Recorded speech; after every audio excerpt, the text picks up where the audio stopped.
Giving thanks, giving thanks, giving thanks. A blessed new rise to everyone. Grand Rising, Hotep, Bayete. What's up, Wagwan? All of those different greetings. We are really honored to be able to have this reasoning opportunity among African Queen Mother Warriors. I am Nasutmut As, Senator Dr. Chansira. I will leave that there for now, and I would like to share our next level of opening with our beloved sisters of the African Queen Mother Warriors Rising Movement.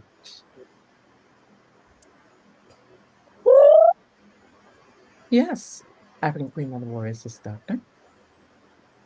Sandra. Peaceful greetings and warm ancestral spiritual salutations. I am African Queen Mother Warrior Sis Doctor, and I am honored to be in the presence of royalty again. I love the warrior aspect of who we are. Peace. Long term. I also request that grace, that fierce revolutionary peace and voice with artivism out of this world from African Queen Mother Warrior Basu Ast Isis. Greetings, greetings, Bora Boye, Uja, and many greetings, Wagwan, as he said, in all our many, many languages and formats. It is an honor to be amongst the great ones, the queens, the empresses, the goddesses. Look at the beauty here today, the intelligence, the fierceness of the warrior spirit. And I'm very, very pleased that there's four of us here today. I feel like the puzzle is coming together. The energy is there. Blessings all. Grateful, grateful.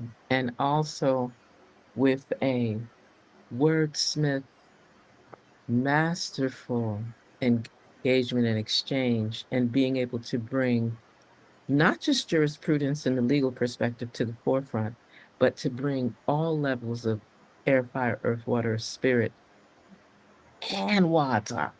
Notice I said it like out of intentionally, because that ancestral spiritual vibration is always shared and highlighted by our beloved African Queen Mother Warrior, Sister Esther Sai. Giving thanks for being here. I was missing for a session or two, but I'm glad to be back. I was missing in action, doing the work. Right, right. But Miss I've been found. I've been found and I'm back. Beautiful, grateful, and giving thanks. So, for the persons that may not be as familiar as to what is African Queen Mother Warriors, there is a orientation that is available if you look on any of our previous podcasts. We've been more formal, I should say, from December of last year, and then we've been making the intentional work move forward to be able to gather, have these reasonings at least once a month. And we usually do them on the Sundays. Usually we do it on the third Sunday. However, this month, because there's so many things happening in the international, global, regional, national, as well as homegrown local spaces, it was imperative that we gathered in this forum, in this time, in this compensation, to make sure that we keep things in Ma'at, in truth, justice, order, reciprocity, balance, divine righteousness, and harmony. Hence the vibration of love offered through our opening video with the powerful songstress, Desiree. And I always encourage persons, and we give thanks. You know, she's one of our homegrown daughters here in II St. Croix, and has impacted global communities specifically through her ability to use her voice to tell the narrative, to tell this to the legacy. And part of what we're sharing this morning is also linked to, since everyone's speaking of anniversaries, this is also an anniversary of the formal development, if you will, of not something that just happened 10 years ago, but the legacy of work of each of us that extends beyond scores. And notice I said scores plural, right? Many of us, we just look young and we carry ourselves to the best of our ability to keep that youthfulness. However, many of us have been in the trenches, in this work for decades upon decades. And so what we're sharing is coming from a space of being researchers, of being artists, of being organizers, of being activists, of being midwives. And when I speak of midwifery, midwives of the physical birth piece, but also spiritual midwives, political midwives, economic midwives, I can go on. So I would like for persons to just have that in the forefront as you're listening and hearing some of the reasoning. It was April 11th, 2015.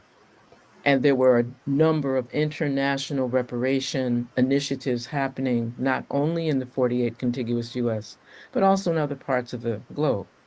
And there was a culmination during this global reparation movement that's really 21st century focus to support and highlight the designation that was in place for the United Nations first International Decade for People of African Descent. Again, the themes around recognition, justice, and development.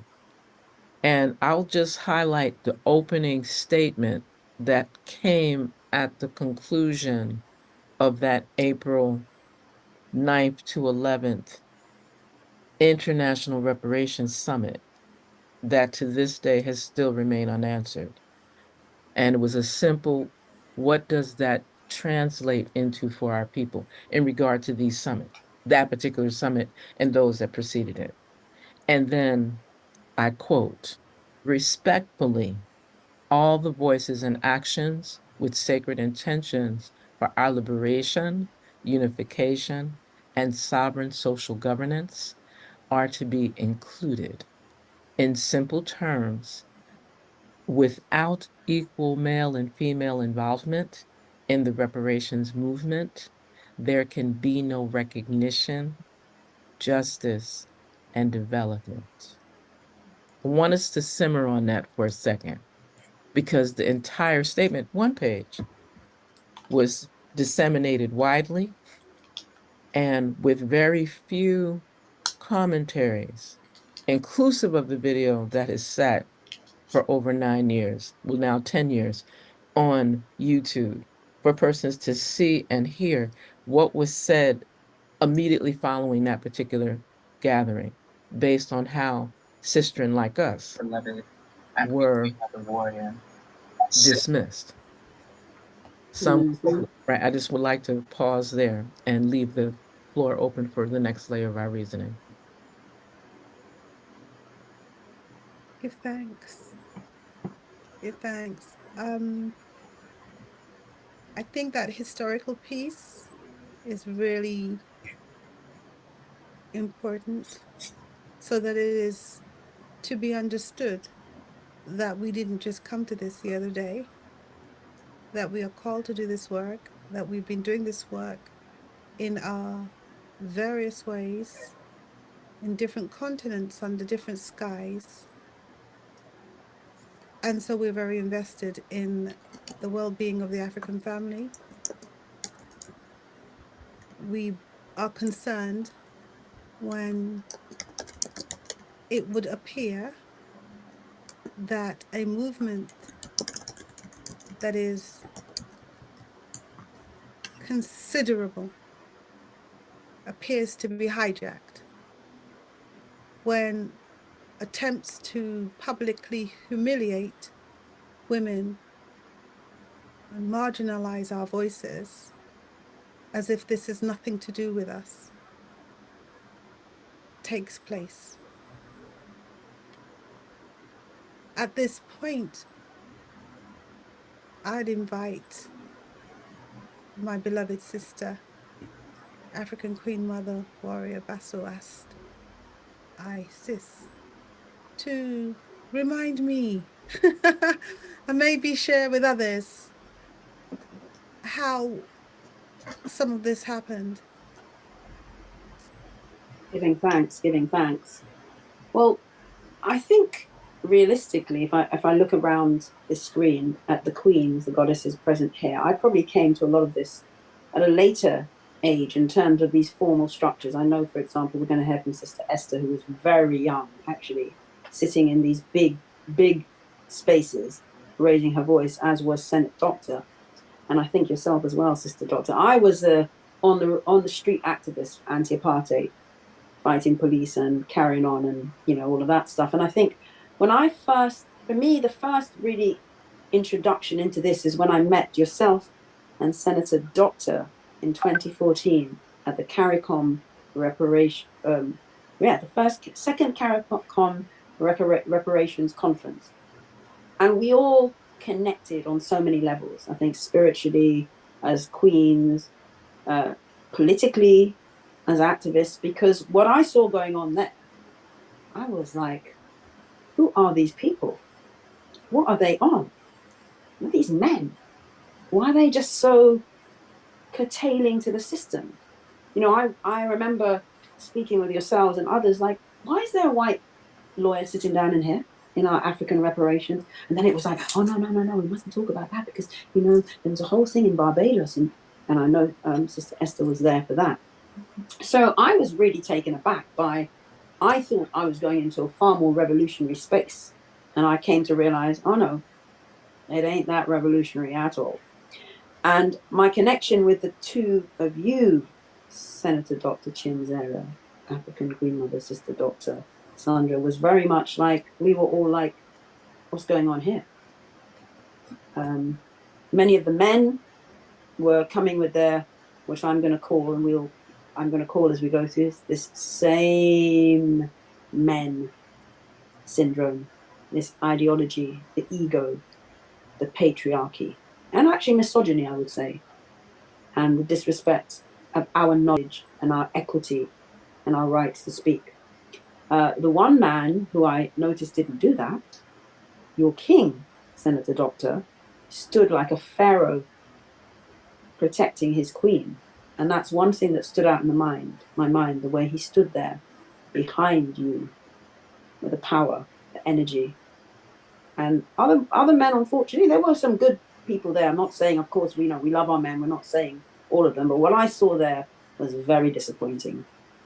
And then, of course, roll forward now, 2015 to April, I come to the National African American Reparations launch, and I met yourselves, and we met our other African Queen Mother warriors, Sister Tempu, Sister Aziza, and the five of us were like, what is going on in this space? And I know we're going to talk more about it on every level, spiritually, intellectually. I mean, even the food situation. My uncle had to come and bring me food. Luckily, he lived in Queens and it was down the road. He came with some fresh juice and some that. But I was like, what are they serving us? On so many levels, the thing was just not what should have happened. And that is what triggered us to gather and become the African Queen Mother warriors we are today. I also have a story in a relationship with Sister Esther, but we'll come to that later as we move through, where we've all connected on an energy that says something needs to change. We have so many issues to deal with, and these people, these same men, are not the solution. So I'll leave it there for now. Sister Esther? Yes, and I came to connect with you all formally as African Queen Mother warriors much later. However, I was very aware of your presence and the video and the statement that you put out at that summit that is being commemorated today, that took place 10 years ago. And I was very infused and really, really happy to see that there were women voicing, African Queen Mother warriors, voicing what I had been thinking and feeling, and also some of the thoughts and sentiments I had been expressing in spaces, and at that time was considered, I don't know, a public enemy to some of the people who led that summit in terms of organizing it and putting together the program. Because I am a co-founding member and co-vice chair of PARCO, the Pan-African Reparations Coalition in Europe. And by this time, we had been one of the few coalitions, organized voices that had a critical perspective on the emergence of what has become the CARICOM 10-point plan, which first began obviously as the CARICOM Reparations Initiative, and in particular who had been very concerned and actually up in arms around the calling on Leaday, the law firm, the white-led law firm here in the UK, to somehow take up a Caribbean reparations case. And we were up in arms because of the role of Leaday in the what's called popularly the Mau Mau case, but we say the Kenyan Land and Freedom Army, some of the survivors of colonial torture who were trying to sue the British government. And that did result in a settlement that was litigated and negotiated by Leaday.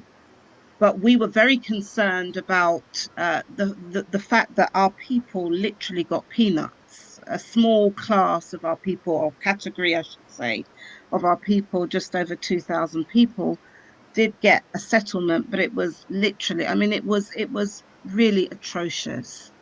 And we felt it was not a good idea for CARICOM to think that that would be the law firm to utilize.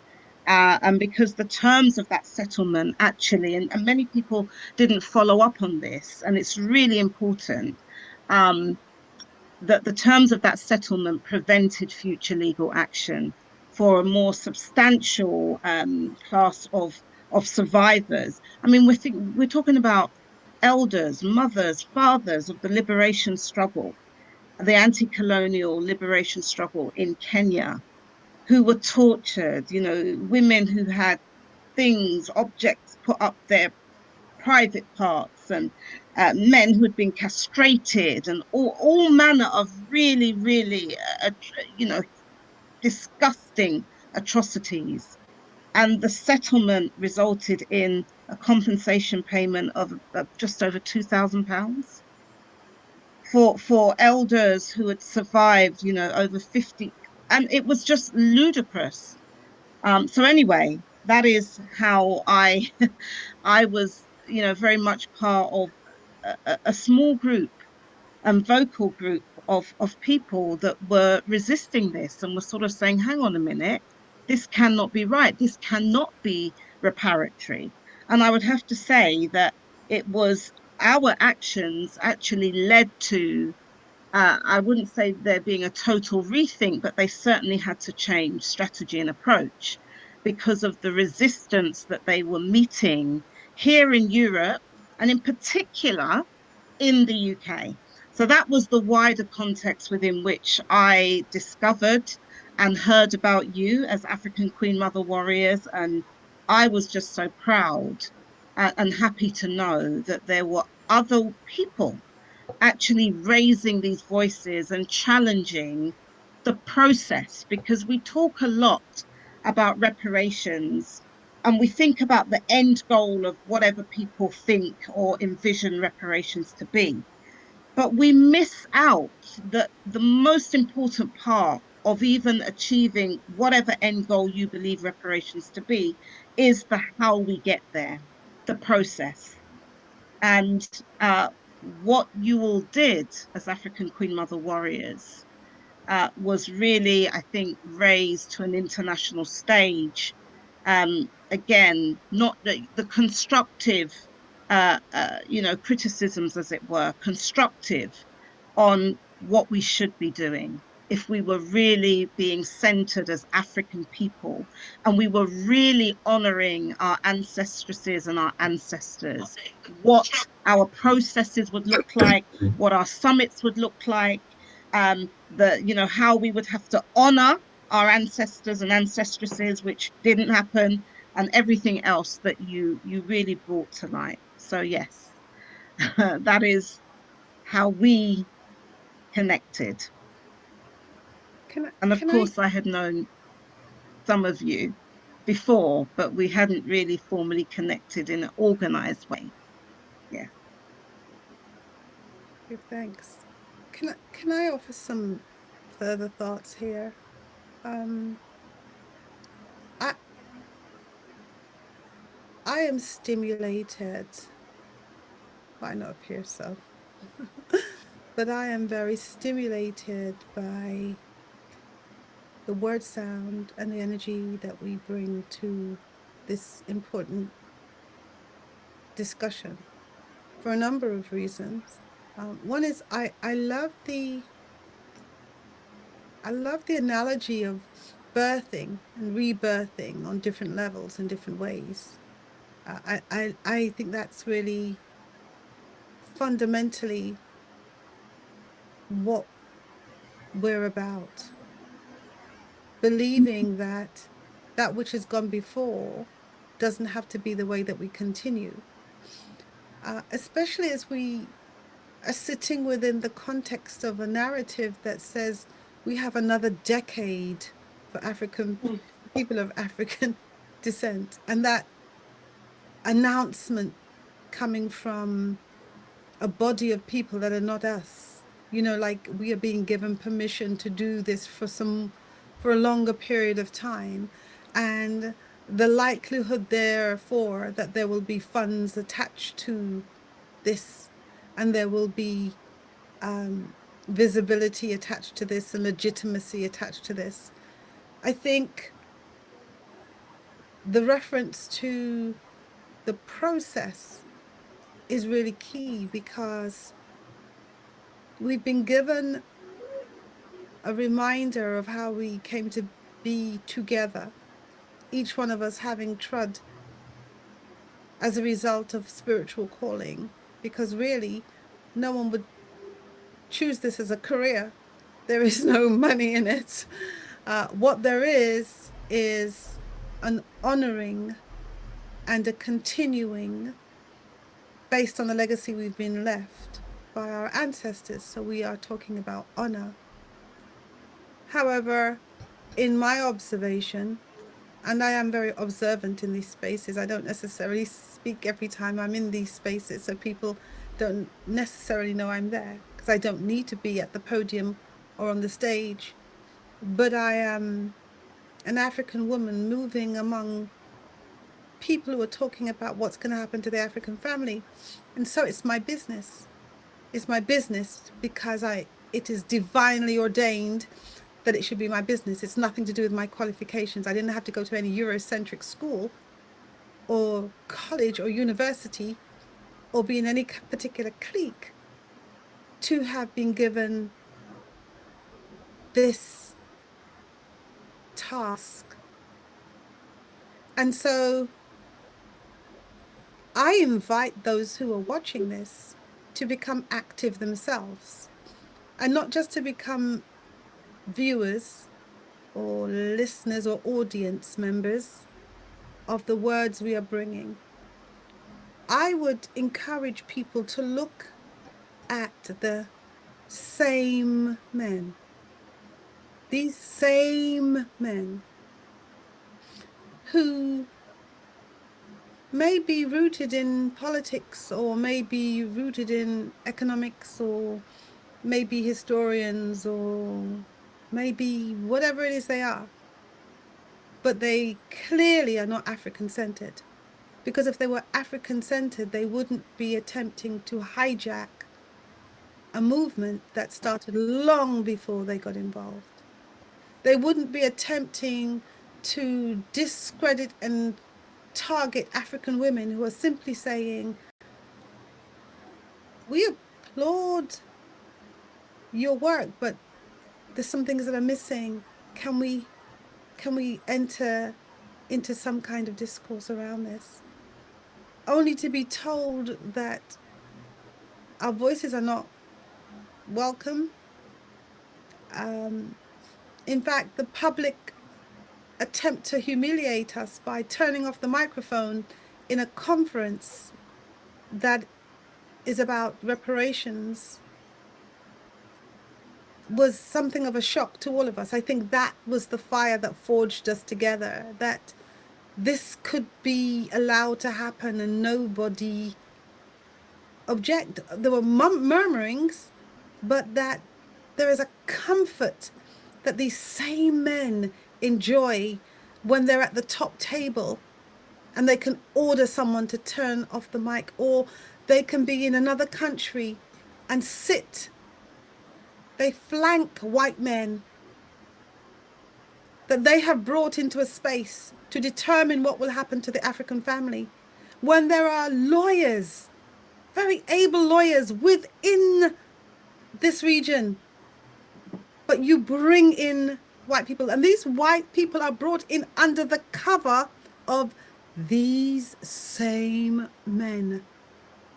If you who are watching... And can I just add one thing? They're not just brought in, they are funded, they are paid, their passage is paid, their accommodation is paid. I'll just throw that in. Thanks. If you pay attention to the ones who are bringing them in, you will probably discover the same thing that I have discovered. which are that these men are not honorable men. They are That's right. not honorable. Now, one could say, I am casting all kinds of aspersions, but some of these men, now I encourage you who are watching to do your own research. Some of these men are building empires with their names at the top of it. Some of these men have conflicts of interest. They sit within political spaces and they also claim to lead civil society. Some of these men are accused of assaulting women. Some of these men, this is research that can be done. It's not hard. You just have to do you don't even have to do a Google search. You just do a YouTube search. Some of these men are known for harming women. So that which they did to us is nothing new. They are traveling at the expense, not of themselves. They are getting funding. They are championing a cause which is becoming questionable because of who they are and who they are not including. They are orchestrating conferences and seminars. They have established back rooms where decisions are being made. They are facilitating photo opportunities so that the optics look good. And they are threatening those of us who are saying, stop before this gets too far. Let us still speak to each other and honor our ancestors. They are not interested in the slightest. And in fact, word is reaching our ears that we are now being told to be careful. Be careful. Because clearly these men bring forth children. These men are greater than the Most High. These men care not for our ancestors. These men have been overtaken by their own ego. These men think that if they threaten us or send word that we should be careful, that we will stop. And what I would like to say to these men is that the Most High will decide when we take our last breath. That's what will happen. And so at this point, we have data that we are sharing. So even if you take one of us out, it will not stop what you have caused.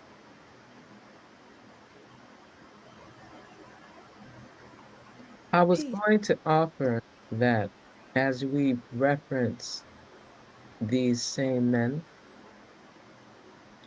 that we're also, and I'm sharing this in my eye, including select women who enable these same men and hold them up, even when there is a need for intervention, reasoning, change of behavior beyond apology, that in word, that there should be a transformative shift in how these men engage with we women who move with the African Queen Mother Warrior vibration shift, etc. Because we're following that ancestral piece. And the reason I desired to bring that in, because the quality is not 100%, I'm going to see if I can get that small clip. And I encourage persons that are listening, that are viewing, to look at the link to what was actually videotaped. I think I just turned around one of my cameras. We sat in a half circle right in the grounds where we were just Ejected, that one unceremoniously ejected. from being able to Disregarded. that one dismissed. And ultimately it was a form of disrespect. Had we been, if we were really street, Mhm. right? That could have looked very different because some persons, and again, because persons recognize and know that we operate through a space of regality, of royalty, of diplomacy in a very African ancestral context, and because we did not want to bring any disrespect in the form that we were disrespected, we elected to just sit, gather our thoughts, and speak from a space of not anger, not even emotion. I mean, we were sitting there with calabash, pouring libations from one to the other to make sure that we kept ourselves fluid.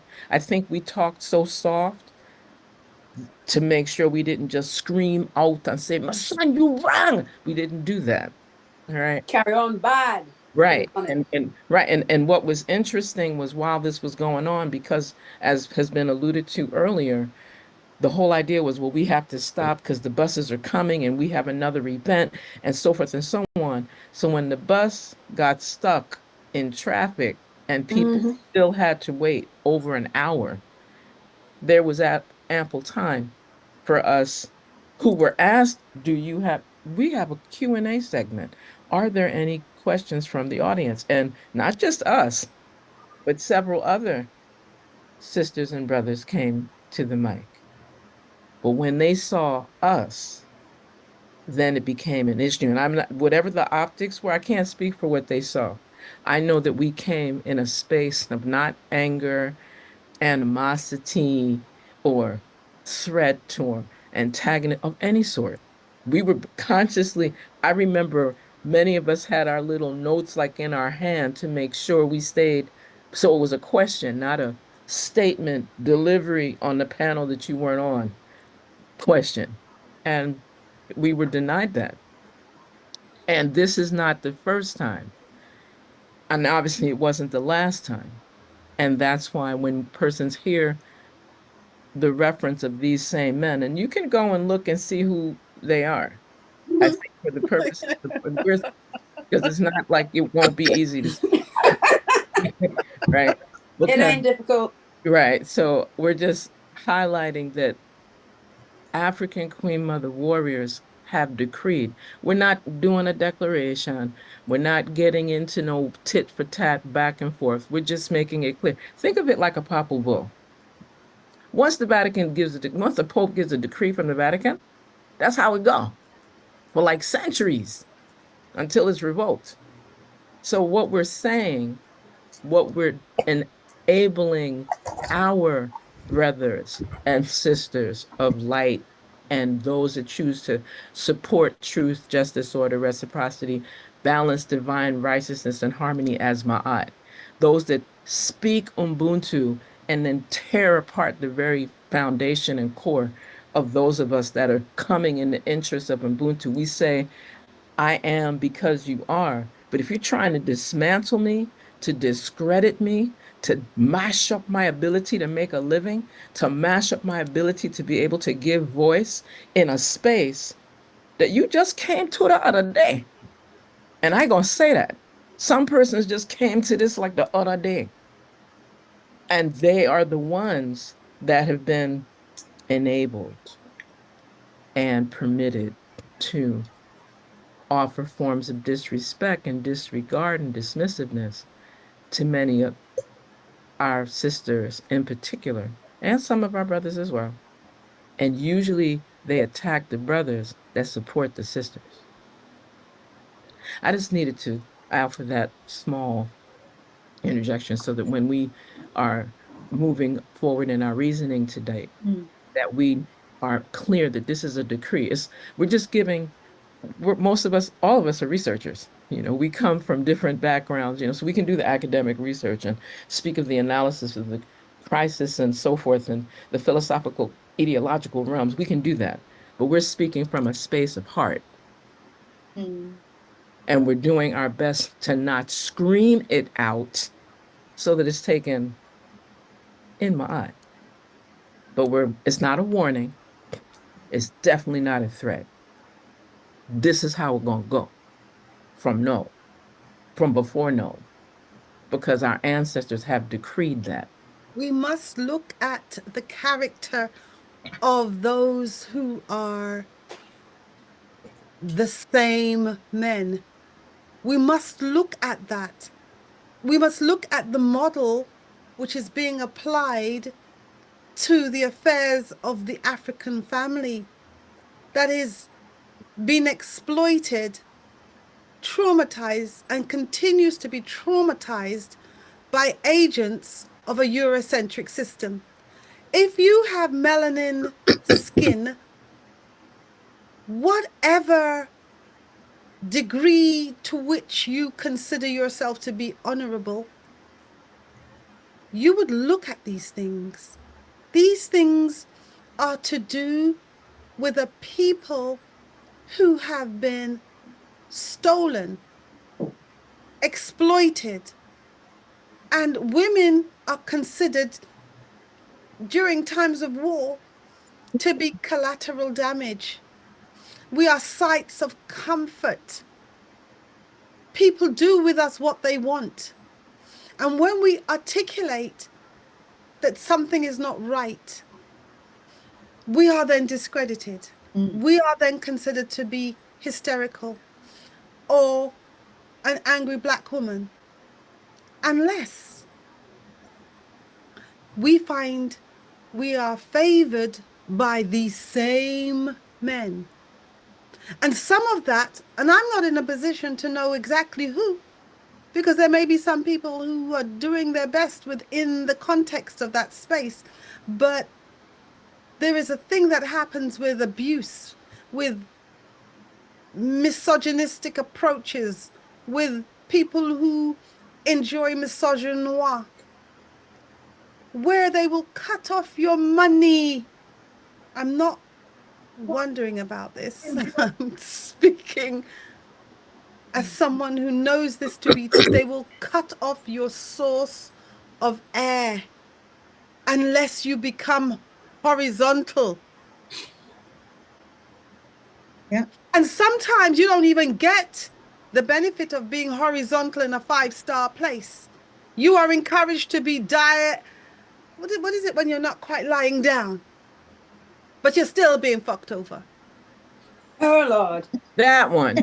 And see, that's why I'm so grateful that you put that. Because see, again, I love that we're able to have this versation and then look at this international press statement. I would like to come so that persons know this is, and anyone that desires, again, African Queen Mother Warriors at gmail.com, or place it inside of the Facebook chat, the YouTube chat.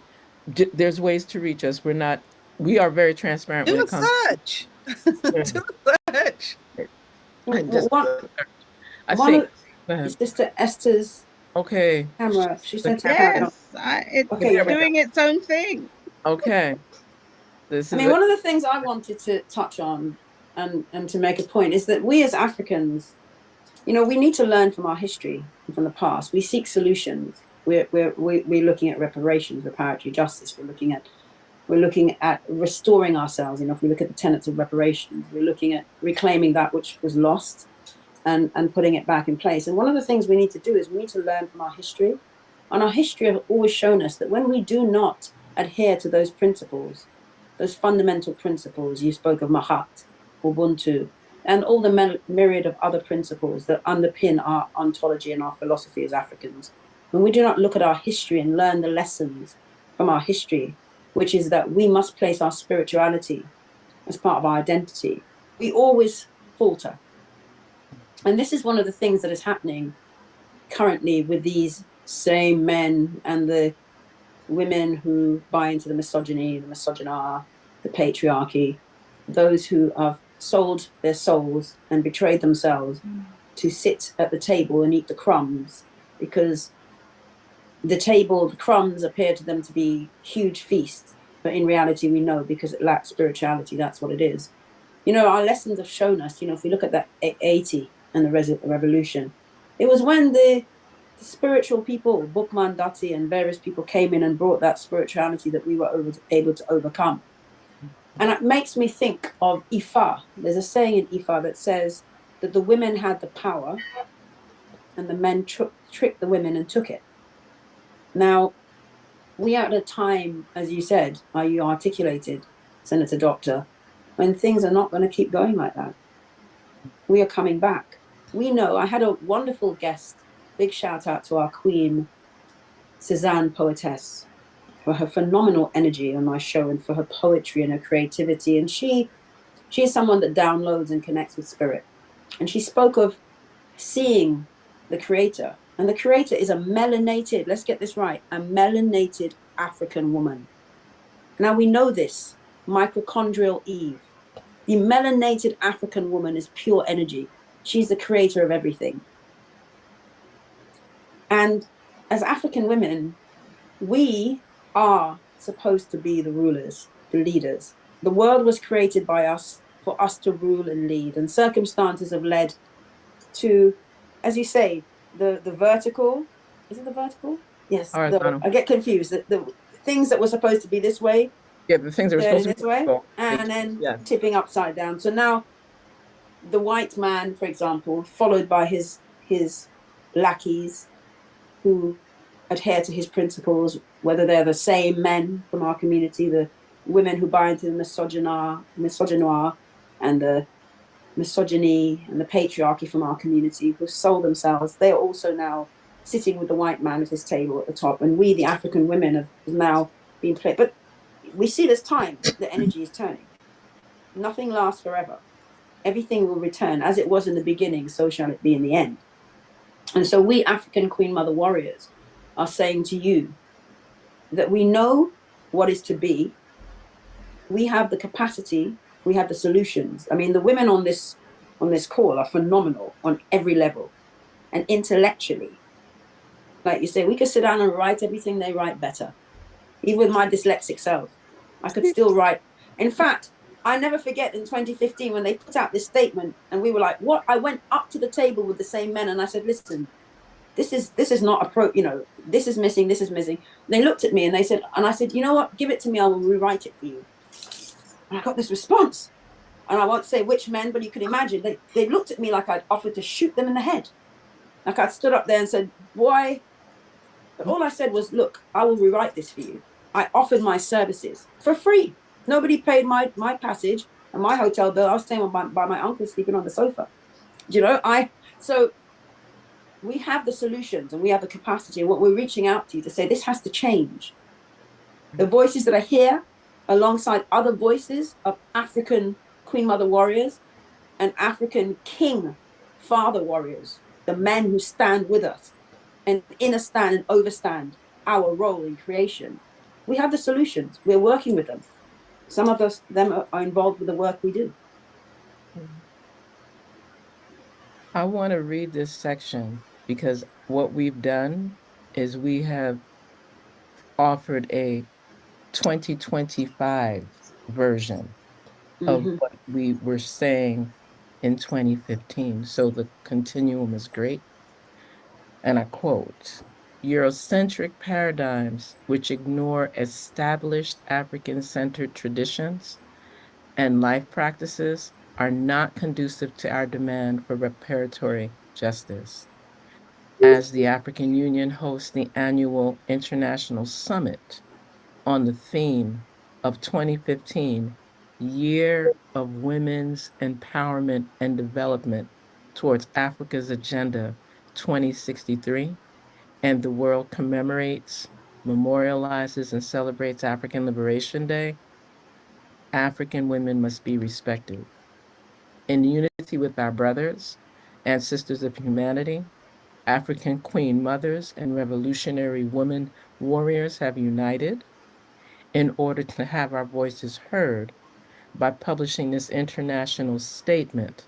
The issues raised herein are being shared in the spirit of love, peace, harmony, reciprocity, truth, justice, order, and balance.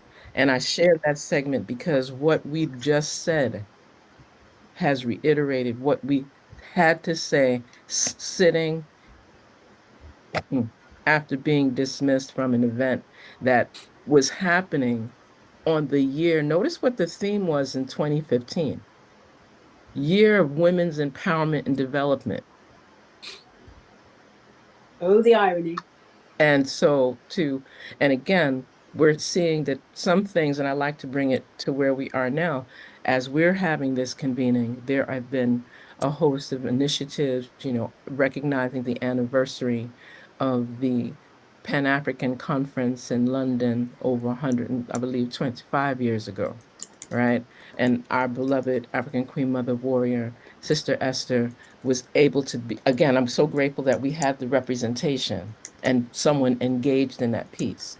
We've seen that there's been a declaration that has come from that.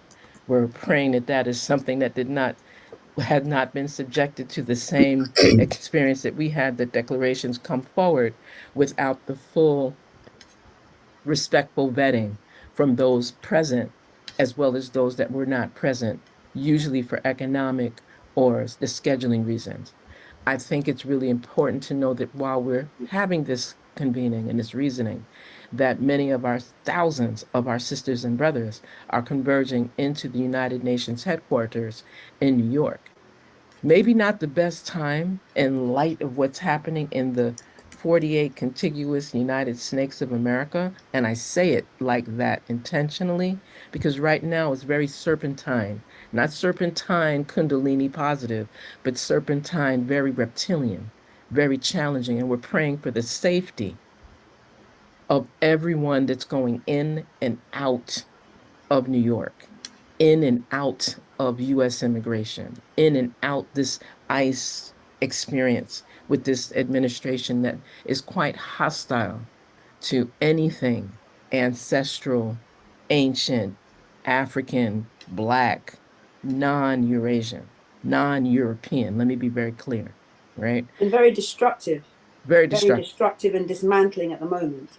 Of course. I mean, anarchy and fascism at the same time, it just looks, at least we know what it looks like in 21st century version.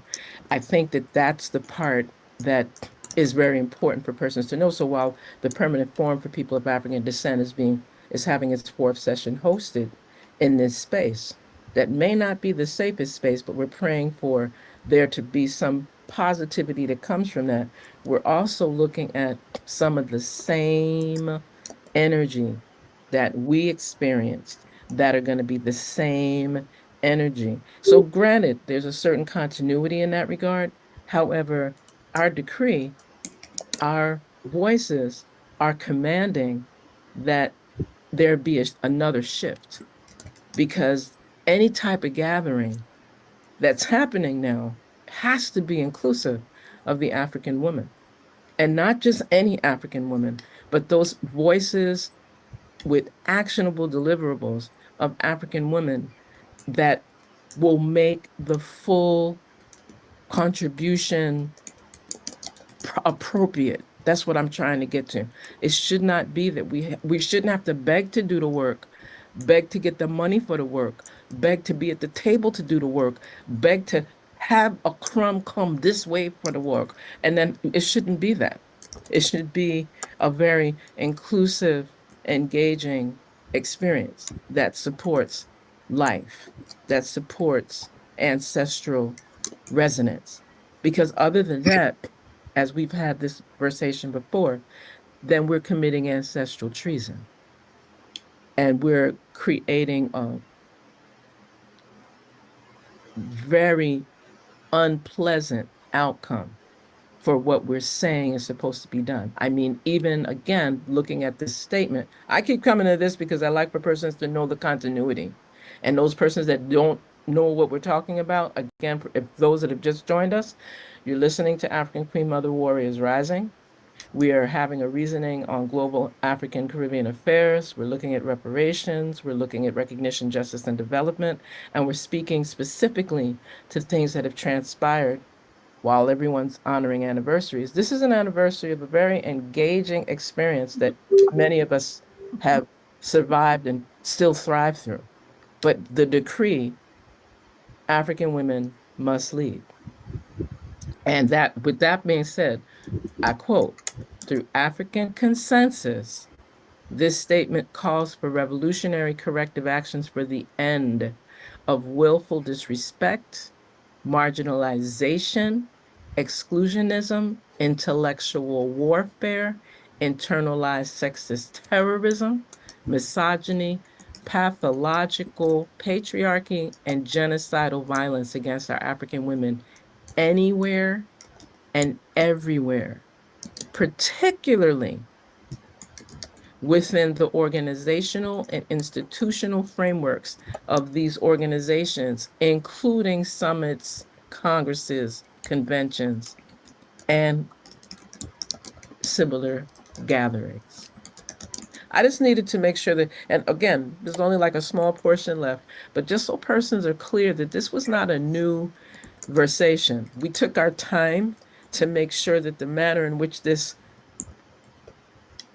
decree, this statement was shared was so that there would be some, and there was very little response. The response was, be careful. The response was Oh, exclusionism. The response was to dismiss, the same way we dismiss from a microphone, there was this dismissive, well, you're not going to get invited to the next one. We don't need you to come, no. Right? So again, in any gathering, it's imperative that we not only call upon the names of our benevolent ancestors, but that we ceremoniously invite their presence in the most appropriate and respectable manner. That the failure to safeguard and to provide optimal protection and security is a serious issue. The publishing of delegates' names in public foyers is a risk on several levels. Unhealthy foods have no place in these gatherings. In keeping with our African cosmology and sacred number traditions, that value, the extensive spiritual significance of numbers. We question the adoption of a quote 10-point plan that is not only modeling a Eurocentric value system, but devoid of a spiritual component and feminine aspect. Again, remember this statement is April 2015 and was disseminated on African Liberation Day, May 25th, 2015. So I just like for person, don't think this is, make sure you keep it in context, right? And we African Queen Mothers and Revolutionary Women Warriors decree to our nation and all of humanity that the wanton acts of disrespect, disregard, and threatening theatrics imposed upon African women by men and patriarchy-controlled women will no longer be tolerated. ... Period. End quote. Just so the persons have context. So if you're not clear on what was said, or there's some missing comprehension element, please just send us an email. African Queen Mother Warriors at gmail.com. African is Afrakan. Afrakan, right? Queen Mother Warriors at gmail.com, or look for us in any of the social media so that you can have, because the document has been available for a decade. we can make it available on every social media platform. I mean, I am being invited not to be as enthusiastic about sharing the data and the evidence that we hold. I am being very disciplined. I'm inviting African Queen Mother Warrior Esther, who would have been in receipt of that proclamation, that invitation, that statement, that which is not a warning. That was interesting. You said it is not a warning. Yeah, isn't it? Okay. So having heard the history and having become familiar with the process, which is what you're interested in, and you know, this on the heels of my call for everyone and anyone to do your research. This is not angry Black women. You know, we are that trope that we are given whenever we say something's not right here. Can we have a look at this? The attack then happens onto the woman instead of saying, well, let's have a look at what it is you're talking about and see whether or not we are out of balance. You know, what is this thing called Ma'at. What are these principles that you speak of? Is there any place that we can learn? Might these women be bringing something that is important, especially given that we can't have an African family without the African woman? We're just not interested in the act of pleasure seeking and empire building. We are interested in the welfare of the African family and honoring our ancestors. What say you, African Queen Mother Warrior Esther? Because I cannot promise that this, you know, you see, when African Queen Mother Warrior asked Sister Isis did that kind of thing like that, I don't have a problem with that. I don't have a problem with that. I don't have my children. I don't have my grandchildren. Real, recognize real. You're threatening people, and you're careless in your threats because it's documented. The women who have been horizontal and have been betrayed are speaking. There are cases in the courts are going through the media where ones in high position who are practicing misogyny and misogynoir have found themselves in social media. Don't let that happen to you. Yes, Queen. I'm sorry. That was just the outline. Yeah, I mean, you know, actually, just reflecting back on this 10-year journey, some other things came up for me. So obviously, I mean, I'm thinking back to what was the general atmosphere, especially for those of us who were part of the movement in Europe. And one of the things that was also happening around the same time, it was about who was invited at that summit, you know, who was on the program. And looking back over the program, we can see there was the sort of the recent formulation of NARC, the National African American Reparations Commission, linking with those in the Caribbean Reparations Commission. And there was kind of on the fringes of that, some people who were organizing to establish something called the European Reparations Commission. However, the people that were organizing or trying to establish the European Reparations Commission were totally outside of, you know, the Pan-African movement and, you know, long-standing reparations and constituencies. And so there was that tension that was also going on around who was invited and which voices were being amplified to promote a kind of sort of united front around a particular idea that for me was about silencing sections of the movement for African reparations that people felt was problematic, that was, you know, kind of classified as being almost renegade, and that people who were not just willing to defer to the hegemon, because we have now, you've spoken about African Queen Mother Warrior Sister Doctor about the empire building, but this is the hegemon. There are hegemons that are forming within these reparation structures, these emerging structures. Many of them are very hegemonic and cliquish because they only promote certain people who get with that program. And if you are outside of that, then woe betide you. And in particular, I think it was great to mention, it was Senate African Queen Mother Warrior Senate Doctor, the women of the hegemon as well. We focus a lot on the men, but we also have to think about those women or women folk, so-called sisters, who are supporting this. Why? Because they can be privileged and well positioned to benefit from the hegemonic systems that are developing.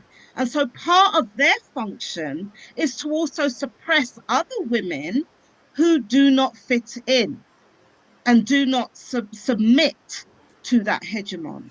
So that's what was happening. And I say it because I'm a member of PARCO, the Pan-African Reparations Coalition in Europe.